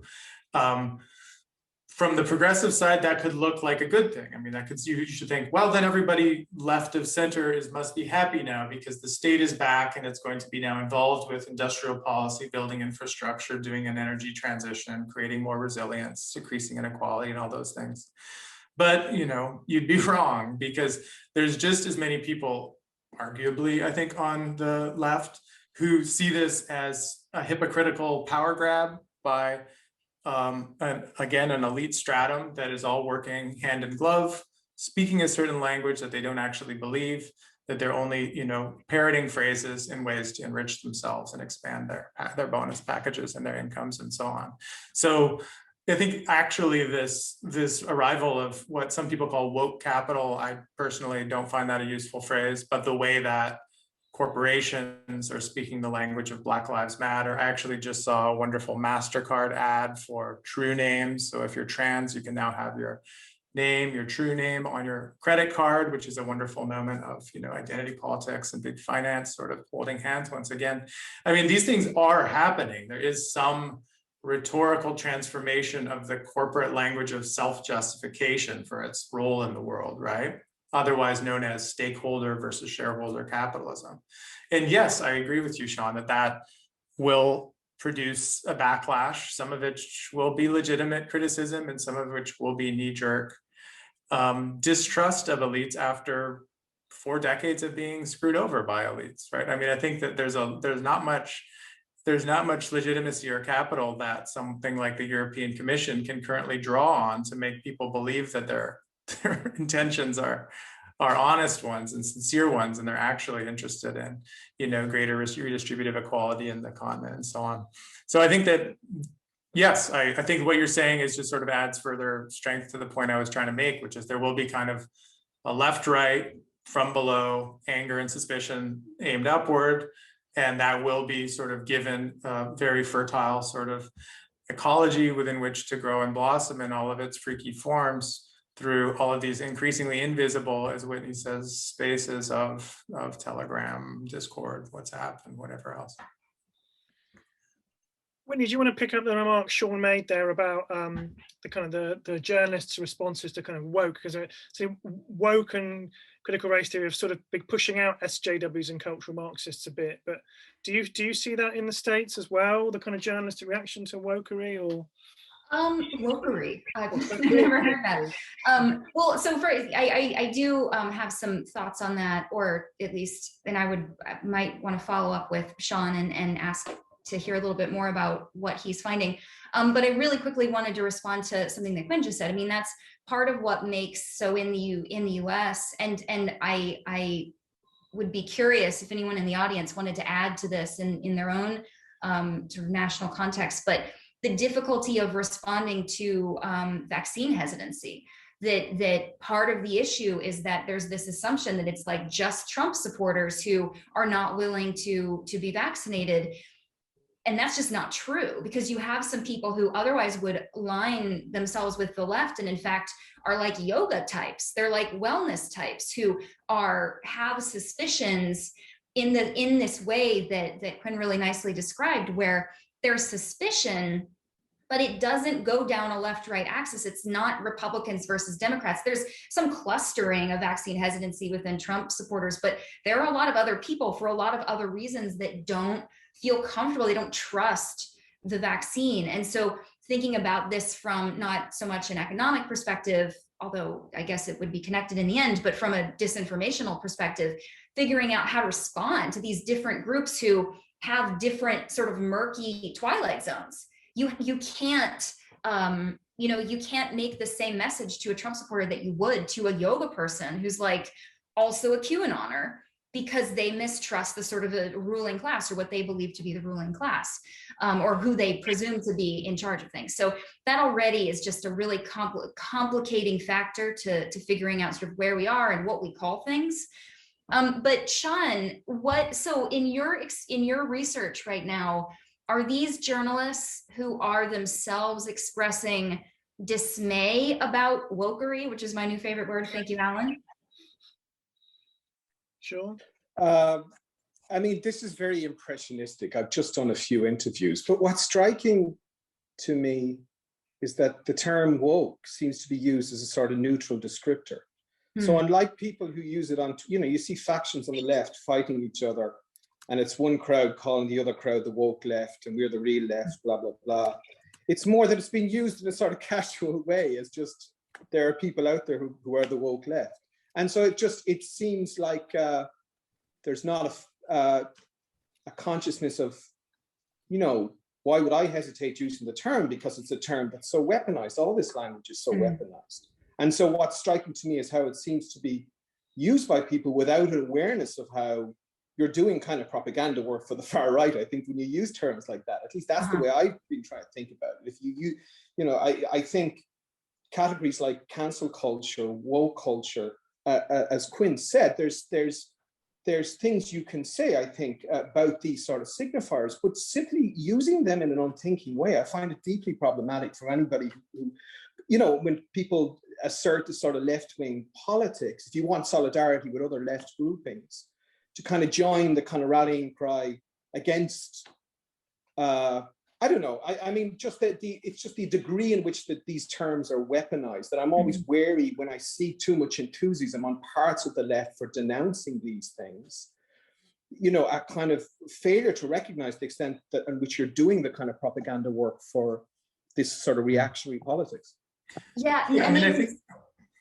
Go, please go. I mean, I was just going to say that I think there's sort of two histories that get folded into each other here too quickly.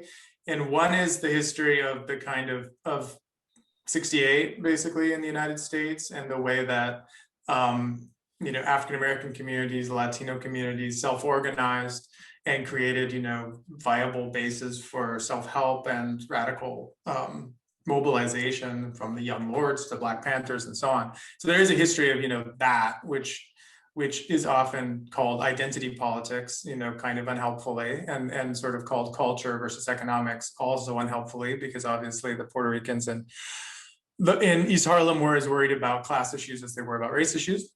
But so there's that story, the kind of post-68 social movements.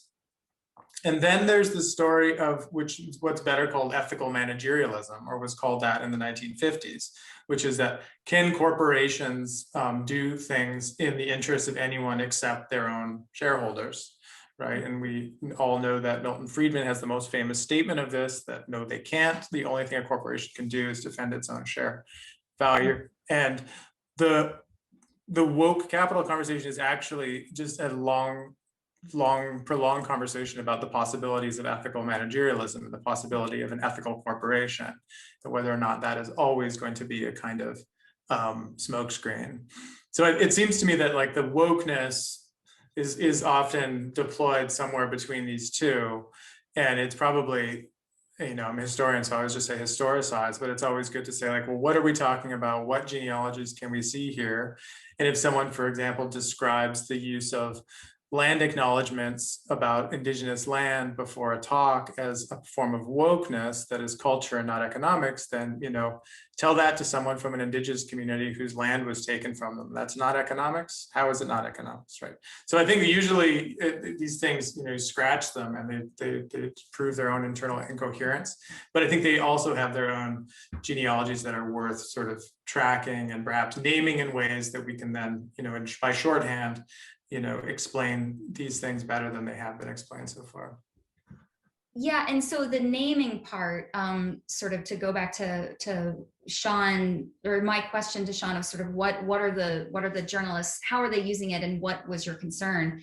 And I agree with you, Sean. I think so. Part of the piece that I wrote for Wired the other day about smokescreens trolling was the danger of replicating these frames, that just by engaging in discourses around wokeness, used as a pejorative. I mean, so when a Trumpist politician is talking about wokeness, obviously they are very clear on their perspective on the issue, and it's bad, and it's indoctrinating our kids, et cetera, et cetera. So just by replicating that frame, saying what they said, or talking about wokeness, or talking about cancel culture, or God help us, talking about critical race theory, you're sort of allowing them to control that narrative and replicating the frame even as you're refuting it, which is like classic George Lakoff stuff.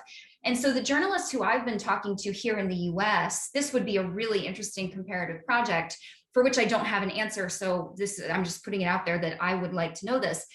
So in the US over the last, let's say 6 years, there still are some serious problems of amplification within our mainstream media.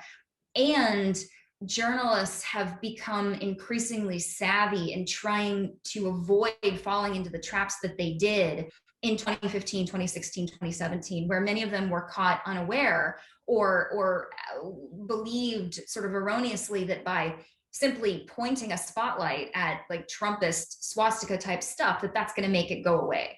They assumed that light would disinfect, which is a concept that has long and storied history in the US legal system, and just generally is something that is believed to be true.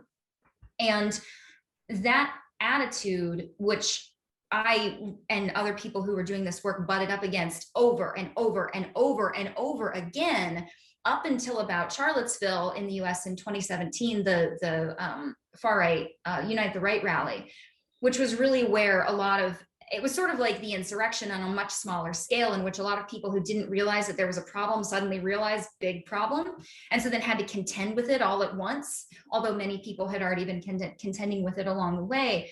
But so journalists in the US after that point became increasingly worried about issues of amplification. And that was partly my Oxygen report was talking to them about that thought process and how their perspective had changed over time.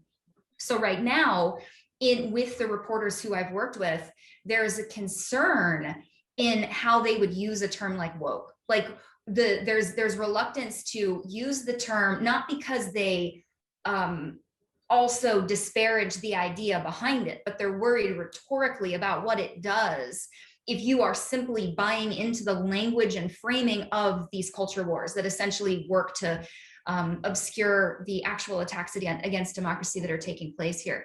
So in the US context, I think that there have been a lot of really painful lessons that have been learned. I don't know what that is like comparatively around the world. So in that, Sean, does that run totally counter to what you're finding, or anybody else in the audience? Like what's happening with how these frames are either being employed or not employed? It's a general question to the audience. I don't know if we're going to we are getting to, it is 10 to the hour. So well, email me if you have an answer then. I'm really curious. I think what I might do, just to sort of drive us home, as it were, is with 10 minutes left. I mean, if you want to pick up on, there are some comments in the chat, but the way we've been ending these things all week is to say, is there anything you haven't said that you want to say? So I am asking you that question now. Is there anything else you want to say? But I'm also going to ask you, is there any questions you want to ask the other that you haven't had a chance to ask? Because I kind of feel I should have got out of the way here and just let you talk to each other. This has been a fantastic conversation. So yeah, if there's anything you think we need to hear that we haven't heard, or we want to pick up on or respond to, but also if you've got something that you want to ask each other from what you've heard that's going to help when you think about your part of this big picture. Can we jump? I'm now totally dead set on asking Quinn this question. Can we jump to there? Because absolutely. Okay, perfect. So Quinn, what are you most concerned about in this moment? That's a big question, which could go in a lot of different directions, but like what panics you about this political moment and what might happen moving forward? Well, I mean, we were talking about this a bit before we began, but it's very disorienting to live in the United States these days and to have made this extraordinary transition from 1 year ago when Donald J. Trump occupied so much of our brains and so much of our screens, airwaves, and so on, to have him vanish into thin air. Right? I mean, he's gone. So the the feeling that I had, and I think many people had a year ago, was a desperation about a country that was sleepwalking into the abyss, basically. Like it was unclear what the end point might be, right? I mean, is he going to follow the advice of the op-ed in the New York Times and send in the troops to put down Black Lives Matter Floyd protesters? Will he do something more extreme than is already happening with people being taken away in unmarked cars in Portland and things like that? So there, it just seemed like a kind of existential struggle that was, leaving us all, I think, just sort of reaching around for the alarm bell, basically, right? Like, where's the closest fire alarm? What part of this chaos can I like shine my flashlight on right now, like just to give us some kind of chance to beat back the onslaught, digital and real. So that was the situation a year ago. Today, it's very different, right? I mean, it is actually different in the sense that the commanding heights of American executive power have been seized by a very different kind of a president with a very different kind of a policy staff around him who actually does want to, in their own words, go beyond neoliberalism. The question now is not, how can we stay alive from day to day, but how can we realize this thing which we didn't think was going to be a problem, which is if you seize the commanding heights, how do you actually make sure that transformative politics can make their way down into the lives of ordinary people, right? I mean, even if everyone in DC believes that like, hooray, neoliberalism is dead, like how does the person who works in the Amazon warehouse feel? How does it feel dead to them? Probably not. So my feeling now is like, how can we legitimate transformative politics at a grassroots level such that when the day comes for executive power to say we're ready to roll out these things, there isn't the kind of backlash that we've discussed, right? That like the smart teenagers and the cool old hippies and whoever else in between doesn't feel a knee-jerk anti-statism regardless of what the state is doing at any time, but can actually see the possibility of like virtuous public servants, like the idea that the state could act in a benevolent way, in a transformative way. And I feel that it must be the case that the internet plays a central role there, right? I mean, how can these things that have been now almost caricatured as like intrinsically destructive platforms and media spaces be kind of salvaged and repurposed and made to realize the potential that at other times they have had, right? I can't remember the name of the author, it was Brendan something, had this wonderful piece about himself as a Black gay teenager and what the internet meant to him. And it was like, it was not a place of oppression and violence, it was quite the opposite. It was like a space of like self-understanding and autonomy and connections and all of these things. So I think that we're out of that now, but there was a moment 6 months ago after the insurrection where there was this kind of like feeling that the internet was kind of tarred from the outset, and there was a way that it was single-handedly responsible for everything bad happening in American political life. And I feel like we've walked our way back from that, but now we need to continue building out the kind of internet that we want to help support the transformative politics we need. So that's where I would love to see things happening. Mm-hmm. So time is pushing us very much. Quinn, what do you want to ask Whitney? Do you have anything? I guess I'll just turn around the question then. I mean, you this is a wonderful project. It sounds like you're working on like trying to speak to middle school age kids and so on.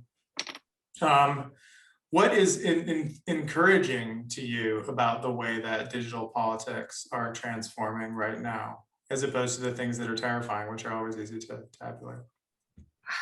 I don't know if I have a positive answer to that. Okay. Unfortunately, I mean, so it's true that since in the last year, last 6 months, I guess, it's hard to keep track anymore, that we really are in a different place, or it feels like we're in a different place, and it feels like Trump has vanished.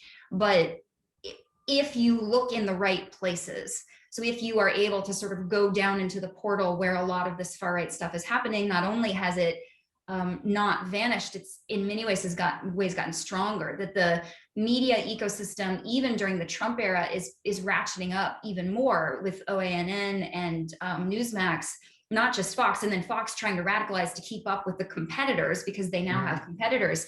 So that an enormous percentage of Republicans in this country really, truly are convinced still that Biden didn't win the election legitimately, and a really high, scary percentage of people believe that the state legislature should not have essentially given Biden the win. So the thing that worries me right now, I mean, and I'm working really hard to try to shift how younger people, or in the way that I can, in a small, limited way, of course, but my project is to think, okay, how can we inoculate kids from this kind of thinking, a sort of push towards authoritarianism?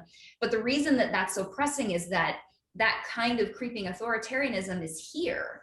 It's here in the repressive voter restrictions. It's here in the state legislatures actively trying to take power away from the local elections officials into the hands of the Republican Party, so that when we're in the same position in 22 or 24, the election can be stolen.